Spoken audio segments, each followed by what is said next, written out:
are blaming.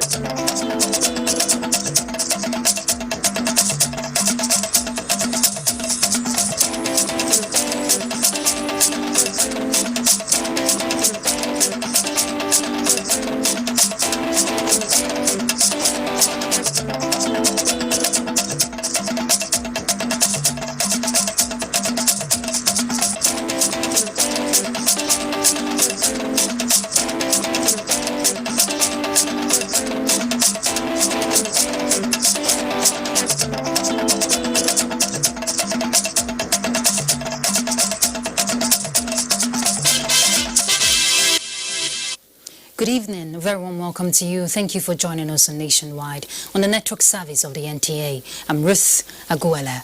Let's begin from the political scene. All Progressives Congress Caretaker and Extraordinary Convention Committee has been inaugurated. Chairman of the committee and Governor of Yobe State, Mai Mala Buni, assured of a leadership that will practically demonstrate the desire of APC to create a prosperous future for the nation. Saliu Abdullahi reports. That I will be faithful and bear true allegiance to the All Progressives Congress. The 13 wise men chosen across the 6 geopolitical zones during the last National Executive Committee meeting taking oath of office. They are expected to provide a new leadership to the All Progressives Congress. Chairman of the committee, Mai Mala Buni, a 2-time National Secretary of APC, said the party, which is built on strong ideology with experienced politicians, will open a new chapter in line with the committee's agenda and resolve all crises through intra-party peace-building mechanism. Members of the committee, he assured, are capable of the task ahead. As this party trusted by Nigerians and voted massively for 2 times in a row, we must shun away from any attempt to distract us from delivering the dividend of democracy to Nigerians. What happened to us as a party in the last few months is not totally strange in a big political party such as the All Progressives Congress. I urge all party members to heed to the appeal by our leader, President Muhammad Buhari, GCFR, on his call to all aggrieved members who have instituted various cases in the courts to please withdraw such cases in the interest of our great party. The 13-member Caretaker and Extraordinary Convention Committee is also expected to build sustainable peace among members within 6 months. In Abuja, Salihu Abdullahi, NTA News.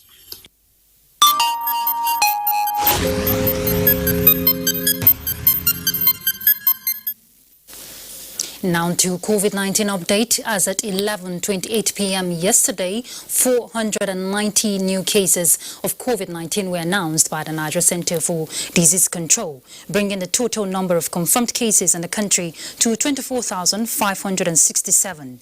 In the breakdown, Lagos has 118, Delta 84, Ebonyi 68, the FCT has 56, Plateau has 39, Edo 29, Katsina 21, Imo 13, Ondo 12, Adamawa 11, and 8 each in Osun and Ogun states. Rivers has 6 new cases, Kano has 5, with 3 new cases each in Enugu, Bauchi and Akwa Ibom states, while Kogi, Oyo and Bayelsa states recorded 1 new case each.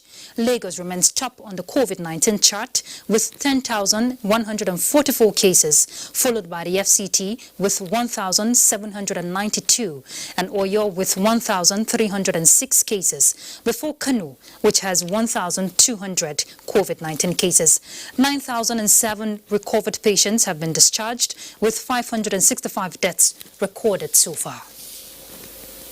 Nasarawa state government says residents should not live under the illusion that the fight against coronavirus pandemic is over, with increasing cases reported daily. Now, this is coming as Governor Abdullahi Sule met political appointees who agreed to 50% salary cut to support initiatives. Let's hear from Aliyu Tijani Mohammed. Over the past few weeks, government relaxed restrictions to ensure residents return to their businesses and other legitimate undertakings. However, while the government notes increasing cases, Governor Sule says people should take responsibility to stay safe and contain spread. Karu and Kefi being having this proximity to the federal capital had always been our major concerns. But unfortunately now from the results, Lafia has overtaken Kefi. Therefore, Lafia is the seat of government, and it should bother us because of the way people have continued to mingle freely with others. Deduction of 50% salary of political appointees is commencing immediately as they commit to making sacrifices for welfare of the people. The governor says more palliatives will be distributed to reduce impact of the virus across the state. In Lafia, Aliu Tijan Mohammed, NTA News. And in Ebonyi State, 24 frontline health workers have been infected with the coronavirus. Governor David Umahi announced this in a meeting with health workers, officials of NCDC, and other stakeholders in the fight against the pandemic in Abakaliki. Kinsley Okoro reports. Governor David Umahi expressed worry over the alarming number of cases of COVID-19 in the state, says government may be forced to shut down worship centers and markets if the people continue to violate coronavirus protocols. We have lost some people, in this COVID, and it's very frightening. Not due to our own making, but a lot due to carelessness and people not taking this thing very seriously, and it's very unfortunate. At present,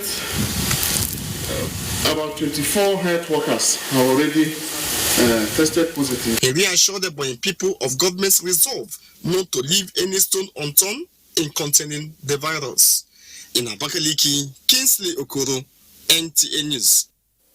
Lagos is our first stop on Nationwide as we join Ruth for more Nationwide. Namesake?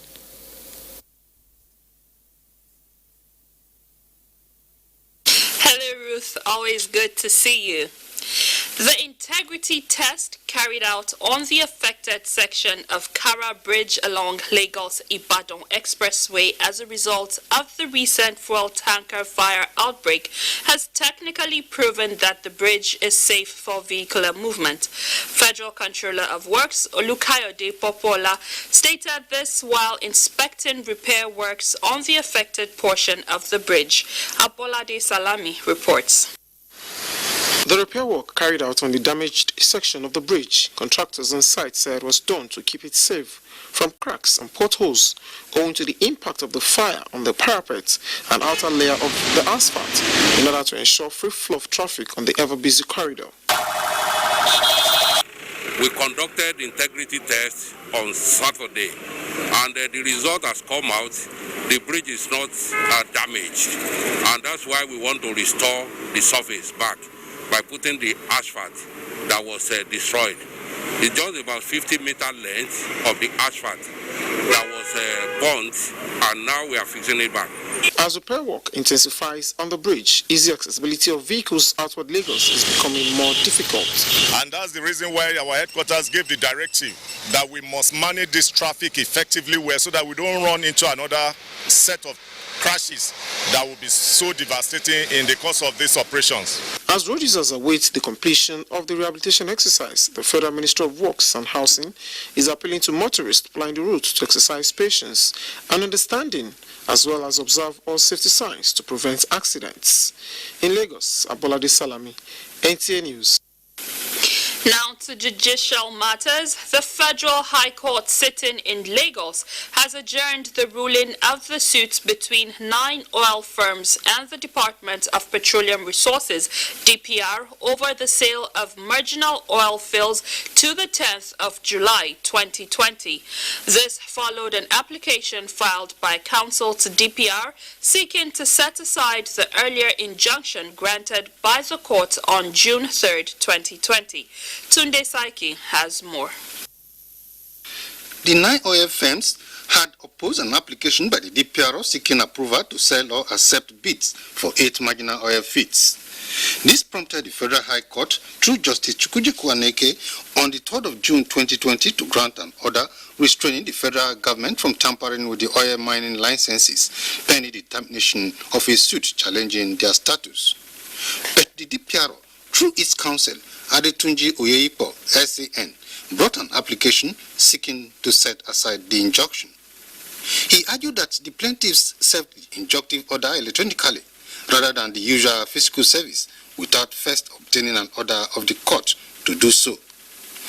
But the plaintiffs, through their counsels Tayo Oyetibo SAN and Uche Nwokedi SAN, prayed the court to dismiss the government's application. They argued that since there was evidence of service electronically in line with the COVID-19 practice direction of the Federal High Court 2020, the court should dismiss the application and set the substantive case down for hearing. The presiding judge, Justice Chukwujeku Aneke, then adjourned the matter to July 10, 2020 for the ruling. In Lagos, Tunde Saiki, NTA News. That's it from here. We pause now for a break. Nationwide continues with Ruth in Abuja.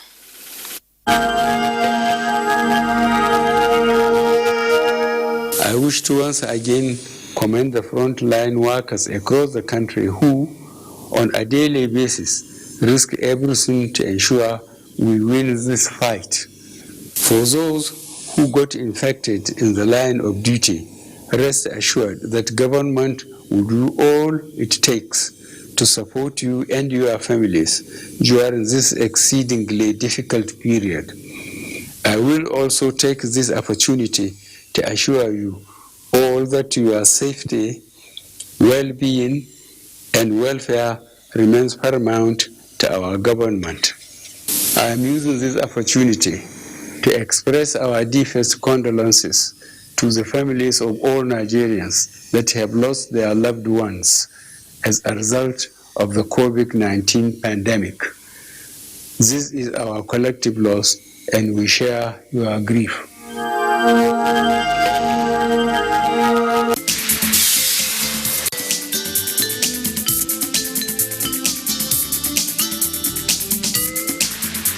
Tuesday Live this week, job creation in the face of COVID-19. What are the mechanisms in place in creating sustainable jobs for economic development? What are the envisaged challenges, prospects, and projects? Join us on NTA Tuesday Live at 10:30 p.m. Don't miss it.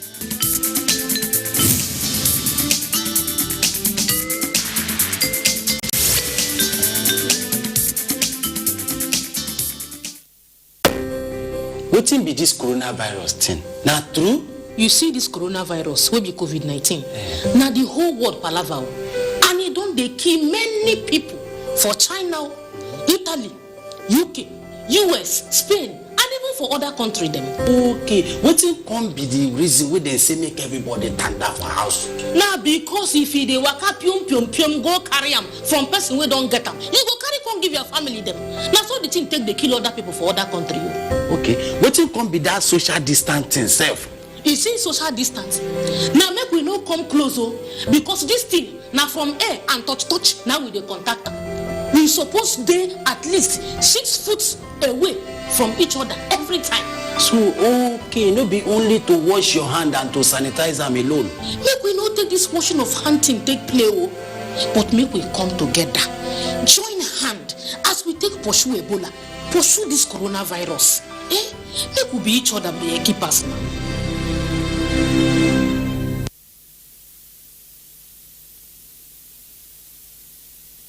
We have observed the lockdown. We have practiced the measures in order to curb the spread of the virus, but we can do better. The coronavirus spread is increasing daily, and only together can we cut down the numbers and defeat the spread of the virus. Remember, COVID-19 is not a death sentence, and a recovered patient cannot spread the disease. Do not stigmatize. Do not hesitate to report any case, or if you have come in contact with anybody that has been infected with COVID-19. If you have cough and fever, please stay at home and call your state hotline. Find state numbers at www.covid19.ncdc.gov.ng. Remember, it is for your own good and for the good of every Nigerian. Let us do better and defeat the virus. Together, we can do this. This message is brought to you by the Nigerian Television Authority, NTA, Africa's largest television network. Shabi, you still come back to this house? Yeah, so you cannot even support your husband, eh? Support who? I thought But you said men are the head of the family. How to get here? Allah, how to get here? Feminism is all about equal right and opportunity for women. Settle your matter in your home. You can't keep comparing Agatha and Uchechi. Agatha is Agatha. Uchechi is Uchechi.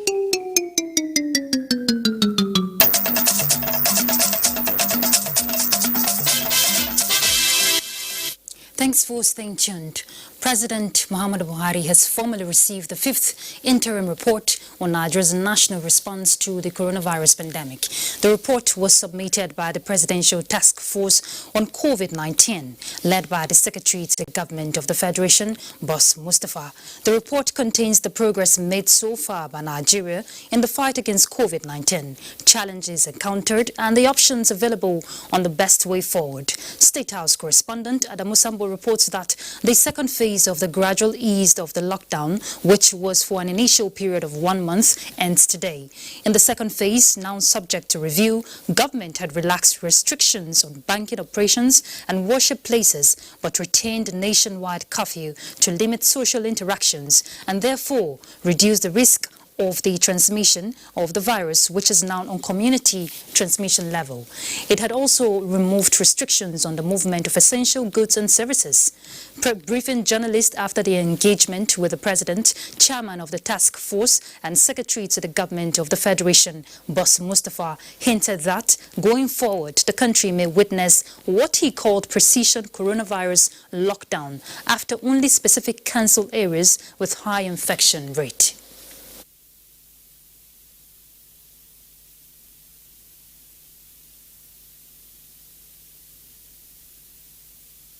Precision lockdown, like I said, we have identified 18 local governments out of the 774 local governments that are considered to be high burden with this infection. They account for 60% of the figure you have, of the 24,077 infections.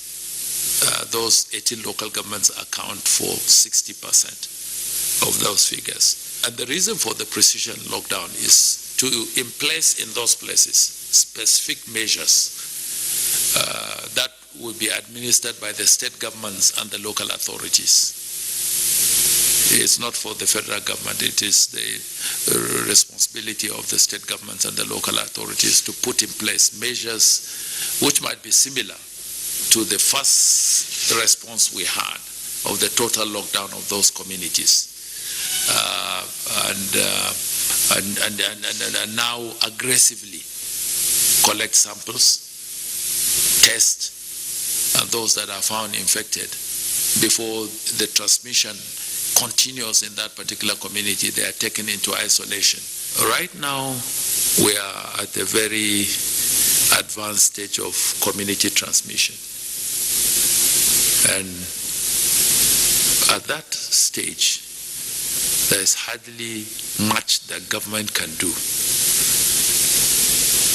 The best we can do is to push the narrative that we have sustained over the last 3 months, realizing and being conscious of the fact that there is no vaccine in sight, no drug has been gotten for the cure of COVID-19. The only thing that we would continue to appeal to our people to adhere to is the non-pharmaceutical interventions. What are the non-pharmaceutical interventions that we have pushed in the last 3 months? Is maintain social distancing, wearing of mask, non-pharmaceutical mask or non-medical mask in public places, maintaining proper hygiene of washing of hands or sanitizing hands, avoiding crowded environments, and if it's not necessary, you don't have to travel anywhere, stay at home. In another development, authorities responsible for implementing the ban on interstate travels have started observing the federal government directive on free movement of food and agriculture inputs in Bauchi State. While against this backdrop, the task force team set up by the state government has embarked on monitoring tour to border areas of the state to ensure compliance. Awal Abdullahi completes the report. As part of measures to cushion the effects of COVID-19 on the nation's economy, the federal government has lifted the ban on movement of food items, livestock and agricultural inputs to ensure food security in the country.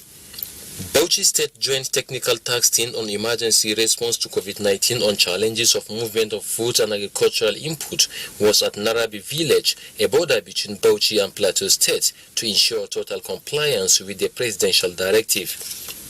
Leader of the team, Deputy Commissioner of Police Mohammed Yakubu, expressed their commitment toward effective service delivery. Bauchi State Director of the Federal Ministry of Agriculture, Mohammed Yusuf, said free flow of agricultural input is key to achieving food security, hence the need for all hands to be on deck in supporting government policies and programs. Areas that they will take the food commodities to may likely have hunger. So that is why the federal government said that we should make sure that these food commodities are not in any way interfered along the road. The team has expressed satisfaction with the level of compliance in Bauchi state borders. In Bauchi, Awal Abdullahi, NTA News. Abia State Command of the Nigeria Security and Civil Defense Corps has paraded 2 suspected child traffickers in the process of selling a day-old child and is on the trail of the mother believed to be in a baby factory in Aba to rescue her. Steve Lone Wankolo reports that the command of the NSCDC disclosed this in Umuahia, the Abia State capital. Let's see that. Briefing newsmen on the incidents, Commandant of the Abia State Command of the Nigerian Security and Civil Defense Corps, Nnamdi Nwanuku, said that 2 of the arrested child traffickers, Michael Okeke and Amarachi Uche, were apprehended following a tip-off from the command's undercover operatives in Aba, while they were discussing with the supposed lady buyer to sell the baby girl for 800,000 naira. The arrested suspects are saddled with negotiating for buyers and general sales for the baby factory. Because of the situation makes me to believe this. Efforts are being made to trace the mother of the baby, who is believed to be in one of the baby factories in the state, and whose consent was not sought before the baby was taken away. Similarly, an 18-seater bus with the registration number Abia KWU311XA has also been recovered from a robbery gang. Some of the suspected robbers who disguised as passengers boarded the bus heading to Umuahia. 2 of the suspected robbers struggled the steering with the driver, overpowered him, and drove the bus dangerously into a ditch. Some of the items recovered from the fleeing suspects include an undisclosed amount of money and a mobile handset. In Umuahia, Steve Lonai Waukolo, NTA News. Let's head to Sakwato to join Sadia for more on Nationwide. Thank you, Ruth. The ravaging coronavirus pandemic has continued to slow down growth and development of many subsectors of Nigeria's economy, with dwindling internally generated revenue in many states. In Kebbi State, Nuratanko Okili takes a look at negative effects of the pandemic on smooth takeoff of the state's biofuel production from cassava. The report. The Kebbi State government had in 2018 signed a memorandum of understanding with the NNPC for biofuel production from cassava and sugarcane, with an estimated internally generated revenue of about $1 billion accruable to the state annually from the partnership. One of the things we are considering is the machines that will be, so to say, self-contained, that will not rely on any exogenous power supply. The machine should be able to supply, to produce ethanol, produce its own power, and possibly give power to the neighboring communities. The project expected to have commenced at the end of this year will however be shifted to an undisclosed date as a result of delays in processes occasioned by a global economic shutdown to contain the spread of COVID-19. Has impeded the progress of the work. But that is just an impediment. It is not a problem that is insurmountable. But now I think things are beginning to normalize, and very soon we'll get cracking again. To the people of Kenya and Gwazao communities in Dankosagu local government area of Kebbi State, where over 40,000 hectares of land were earmarked for cultivation of cassava, the hope is still alive, with fervent prayers to see to the end of the pandemic for the project to take off. The commencement of the biofuel production in Kebbi State is not only expected to boost the state internally generated revenue, but create thousands of jobs for the teeming populace. Nuratan Kwakili, NTA News. The wife of the Zamfara State Governor, Aisha Bello Muhammad, has empowered some widows with cash as part of her efforts towards alleviating their suffering. Sadia Abubakar reports. Dear Aisha Bello Muhammad supported widows with 20,000 naira cash each and Ankara clothing. The gift is aimed at cushioning the hardship these vulnerable women are facing as a result of losing their husbands and suddenly becoming breadwinners of the family. The First Lady, who was represented by the chairperson Zamfara Women Empowerment Scheme, Hajia Rabi Ibrahim Shinkafi, implored the widows to be strong and determined in their struggle for the survival of their families. And to tell you, losing your husband is not the end of the world. You have to move on. You have to be strong for your family, for your children. You really have to be strong, particularly to take care of the little ones your husband left behind. Hajia Rabi Ibrahim said it became imperative to help these widows in their struggle for their basic needs, human rights and dignity, especially during the wake of the coronavirus pandemic, which has worsened their situation. In Gusau, Sadia Abubakar, NTA News. That's it from here. It's now back to Ruth in Abuja. Many thanks, Sadia. The state's selection committee for the recruitment of 774,000 Nigerians across the country for employment, as approved by President Muhammadu Buhari, has been inaugurated by Minister of State, Labour and Employment Festus Keyamo in a virtual meeting. All right, let's take a pause on this report. Let's now join the daily briefing by the Presidential Task Force on COVID-19. The news continues shortly.